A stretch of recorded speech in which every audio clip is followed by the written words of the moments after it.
Righto, sorry about the head.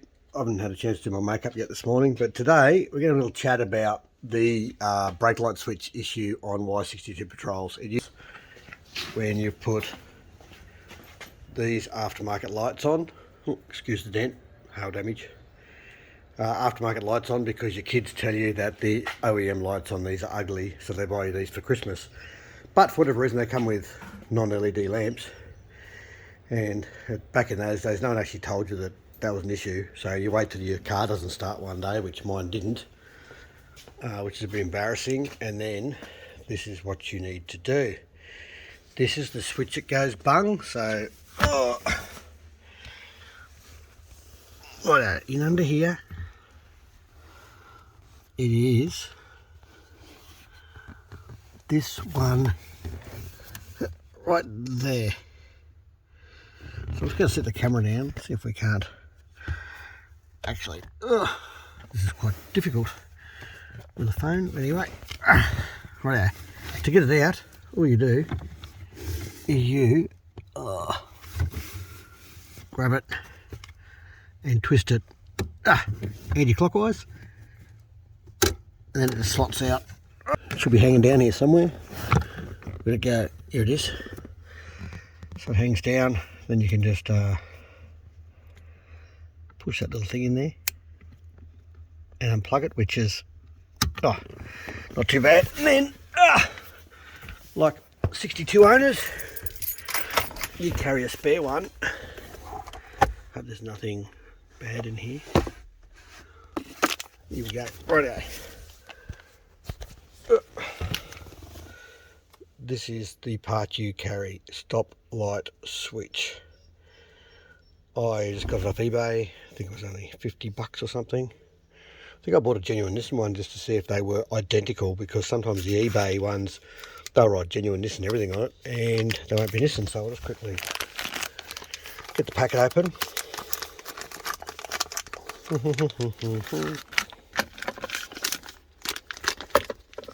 Need a cameraman.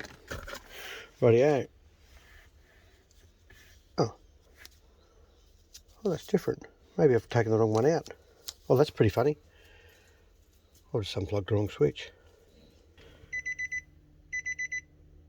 Yeah, pretty sure the one we need to unplug is the 4-pin one, which is actually the top one. I'd unplug the bottom one, which you need to probably unplug to get to the top one anyway. But this is what happens when you turn the car on. Oh, that's stereo.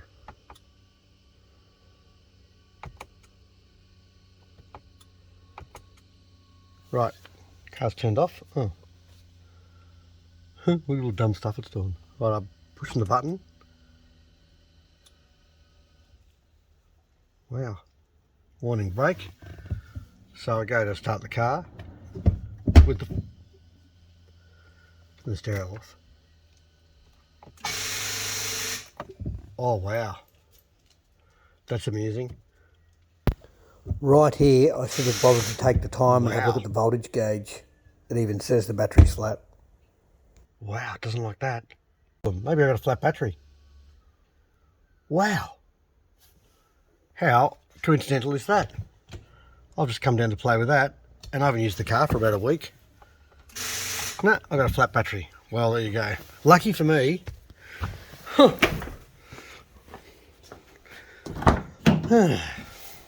I keep a jump starter in the back here, which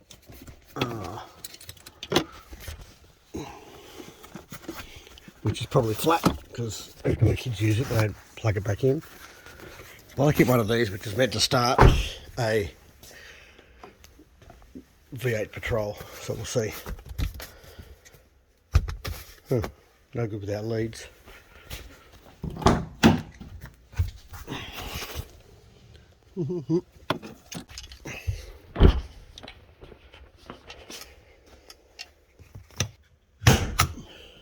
Bonnet up. Never a dull moment. A bit close to the old guitar.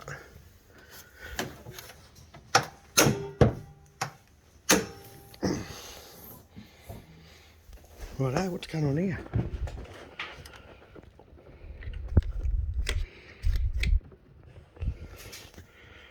Might actually quickly get a meter and just check how low the battery is, because that's a bit weird. I want to know why it's flat.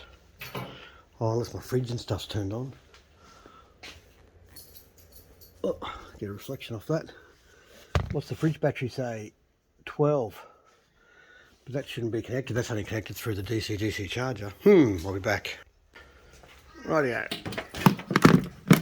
And there we want DC volts. DC volts.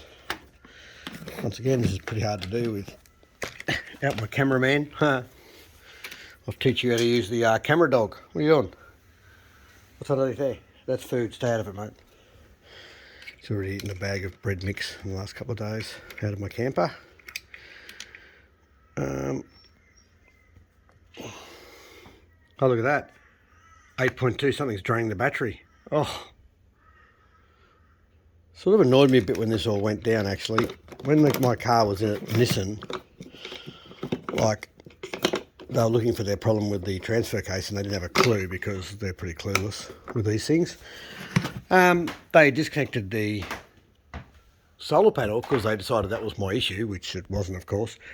But then they told me the car was on the roof, so I just presumed the solar panel was keeping the second battery charged. And my brand new, back in the day, $500 deep cycle battery went dead flat. So I wasn't very happy with Nissan, but then again, I very rarely am. Right, I'm just going to hook this jump starter up. Right, I don't know if those connections are very good, but I don't actually like this little starter. The last one was a Genius or something brand, and it was much better. Right, on. I must have to hold that down for a sec. Jump start, little jump start light comes on. So technically, we should start. So I'll put that brake switch all back in. Oh, here we go, we've got things going. Oh, I don't want any of that going off. Rightio. Nah, look at that.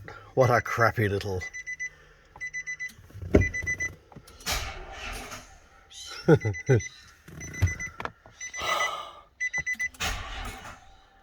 No, it's not enough. I'll try and connect them better. Might have to buy a new jump starter one that's actually got some grunt, hey? I'll have to go find another battery. Oh.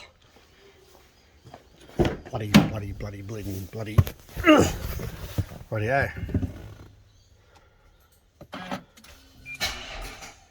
Nah, that little jumper pack doesn't appear to want to start that car. Oh, there you go. So you carry one of these in your car doing the right thing. So if you've got a V8 Patrol, I wouldn't bother with one of these ones. It says on the box, I'm pretty sure, it's good for a V8 diesel when I bought it. And I thought, geez, that's small. But anyway, what I'm going to do to give it the benefit of the doubt, I'm going to go put it on charge for a while before I do anything, just to see if it does it when it's fully charged. But according to those lights, it is fully charged. But I'll give it the benefit of the doubt for a minute. Come here, vicious dog. That was a waste of time on a dog. We're going to have a coffee. It is only 6 o'clock in the morning, I think. And we'll come back down and have another go at doing our brake light switch slash jump starter test all at once. That's funny. See ya. Okay, so it's just flashing for that one extra one. Now this would have been sitting in the car for a month since I charged it, so if you're in the car, obviously just charge it from USB, so you can just charge it up while you're driving. But there you go, that's charging a bit more, so we'll give that, I don't know, one coffee, and we'll come back. Maybe a coffee and a... Want to chase the bulldog? No? Okay. So, a quick Google while the coffee was brewing. Yeah, it says it was good for a 7 litre petrol, but it does say most. So, yep. Not 62s apparently. That's okay. Still flashing. That's only half hour later, so time for bacon and eggs. To me that means fully charged. It came on but it went red. Now it's green, rightio. Now it's green. It's a piece of shit gonna start. Ugh.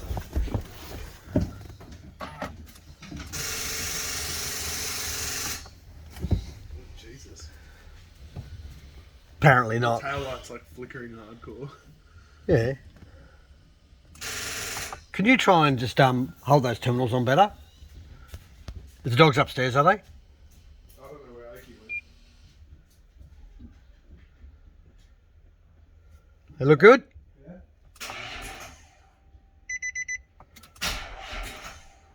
No, wait. I'll just leave it and I'll have to get another battery. That's me. That's annoying. That's really annoying. So you carry a charger, you have it fully charged. It is a pretty small jump start though. No, it says up to 7 litre petrol on it. When you look at, I just looked up the specs, it says 7 litre petrol or 5 litre diesel or something. What are you doing? Oh, hang on. Just hold them on there as hard as you can, I suppose. I'll try once more.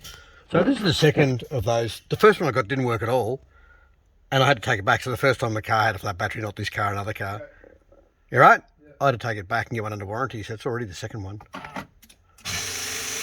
No. Again? So here we are on useless products, which is what today's rant appears to be on. Let's have a go at this. So I plug my battery charger in to the battery just to charge it up. Plug it in. There's the plug.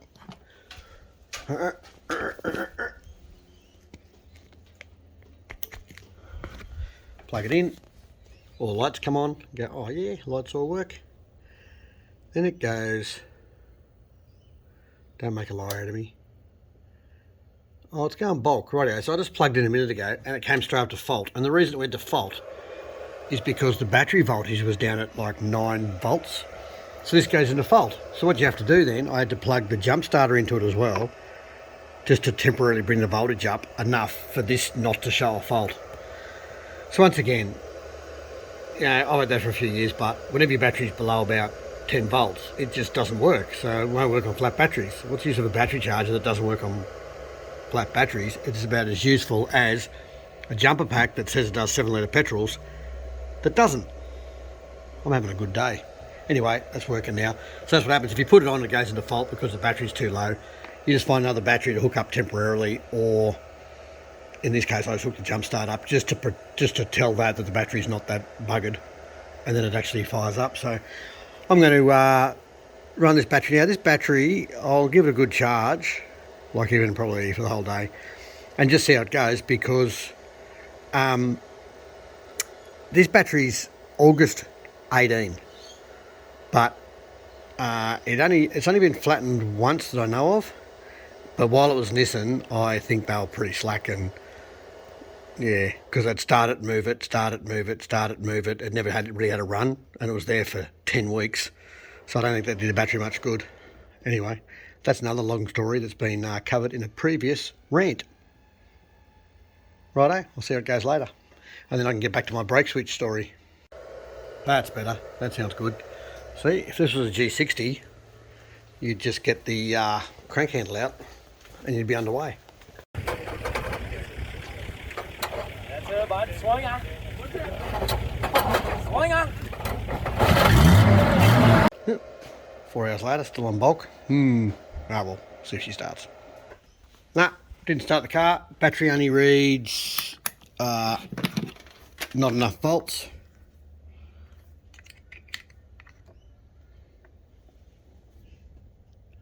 .5 volts. She buggered. There you go. Not even 3 years old. That is a bit ordinary, but I'm going to blame it on Nissan having it for all that time and just starting it, moving it. I noticed when I was there it had a jump starter beside it all the time. So anyway, there you go. New battery time. I'll get back to the brake switch problem later. Righto, new battery's in. That was pretty funny.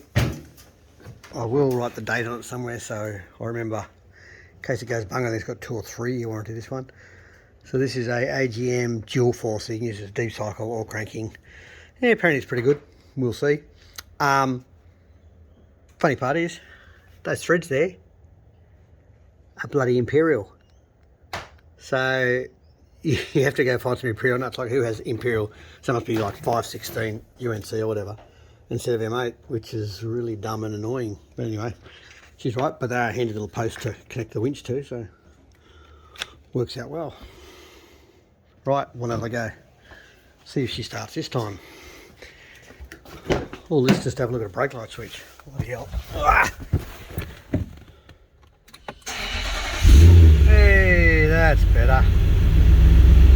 they do some dumb things when the voltage is low, eh? Little lights and things flashing everywhere instead of just saying voltage low and not trying to start. Righto, we're back. I'm going to do a couple of things. First, I'm going to pull out that same switch again. It was the wrong one.